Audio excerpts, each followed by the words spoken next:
The Market Photo Workshop is currently showcasing virtually an exhibition titled Slaghuis 2, work of Thembinkosi Hlatshwayo and the 2019 Giselle Wolfson Mentorship in Photography recipient. This comes as the country is currently on level 4 of the lockdown and has seen many places close their doors. Public participation with the artist is encouraged through social media platforms of the workshop. And joining us now for more is we have Candice Jensen, curator at the Market Photo Workshop. Very good morning to you, Candice. Thanks for joining us. Welcome. Morning. Now, COVID-19 has no doubt brought about many changes in our lives as well as how we do things. And most events, as you've seen, are now taking place virtually. And with this exhibition, how has the response been like so far? I think the response has been really well. The show opened on the 27th of April, so it has been live for a number of weeks now, and we have run quite an intense social media campaign to really delve deeper into the themes behind the work.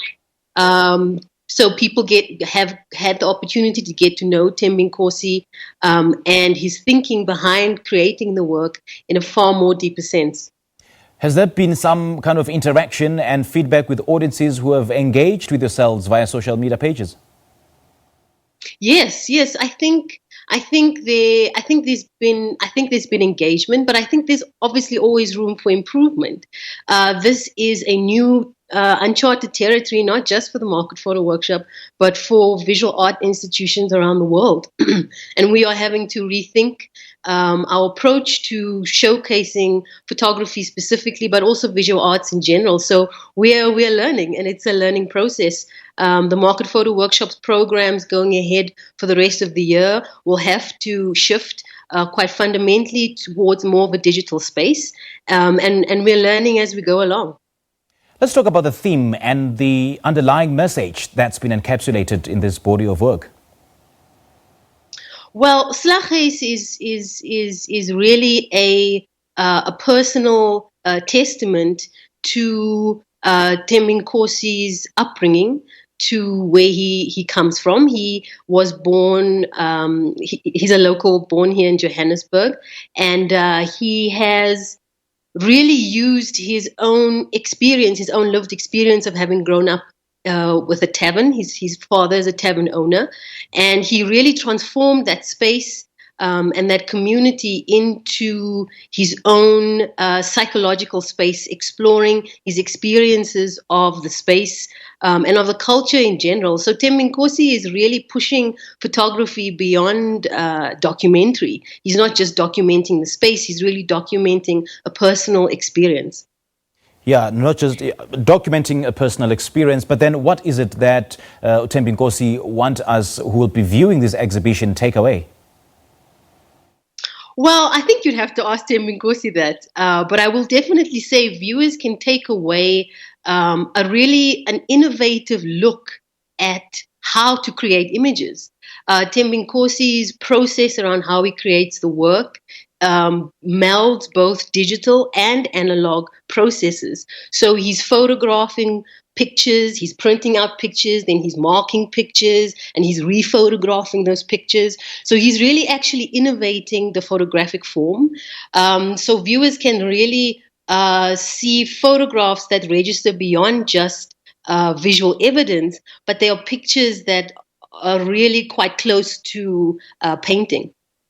And putting together an exhibition of this nature has its own challenges, Candice, but showcasing this online, just how challenging was it? I think it was challenging in the sense that I think that local audiences, and this is something our industry probably has to think about, is that local audience, to a certain extent, the burden of seeing the art falls on our communities in situations where they don't necessarily have good internet connectivity, where data prices are still high. So I think that is really a challenge with how to engage our local audiences digitally. I think mobile companies probably have to come to the party. But I think overall, we've really seen that there is great potential in the virtual space. I think that the potential of reach of a global audience is obviously much bigger. And I think artists can come away from a digital experience, having archived much of their work online, which can also obviously always be a benefit for their career going forward. So archiving the internet is an important aspect, I think, going ahead to think about how we're showcasing visual art online. And most of South Africans are looking forward to getting things back to normal. And in your case, we'll see galleries open. Do you think that you will still keep hosting events online? Yes, I think there should be a combination going forward. I think that the physical and the digital are two different animals. I think the potential of digital is that we delve actually much deeper into the themes, the backstory, the processes in a work. So much of the research that you do that goes into creating the physical space, we actually have to bring that to the surface and actually tell the story of how these physical exhibitions actually come to light. So I think the virtual space really offers us that depth of engagement, which a physical exhibition doesn't necessarily offer the same kind of engagement. So I think there's definitely going ahead a potential for it to be a good combination going ahead. You know, some die-hard artists may dispute that the virtual or the digital realm offers a much more deeper analysis of whatever exhibition, because, you know, I don't want to make comparisons, Jansen, but Candice, but if you go physically into a workshop and then you just immerse yourself in the kind of body of work that's been offered there, and you tend to engage with the artist there, nothing beats that feeling, nothing beats that kind of satisfaction of having physically viewing the exhibition that's been displayed.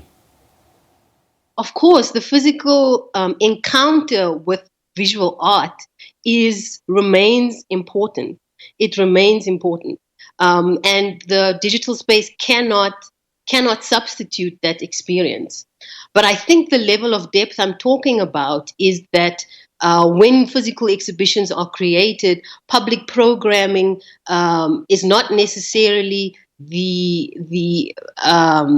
think public programming becomes quite secondary to the importance of that physical experience, whereas in the virtual space that ratio is shifted, where actually programming becomes actually the way through which the work is really given that depth that you would get in a physical encounter. So I think, no, we cannot compare the two. They are not the same. But I think they both offer each other opportunities for broadening the conversation around photography. Right, great. Great chatting to you, Candice. Thank you so much for your time. All right, bye-bye. That was Candice Jansen, curator at the Market Photo Workshop, which is currently showcasing the exhibition titled Slaghuis 2. We take a quick break. We'll have more in a moment.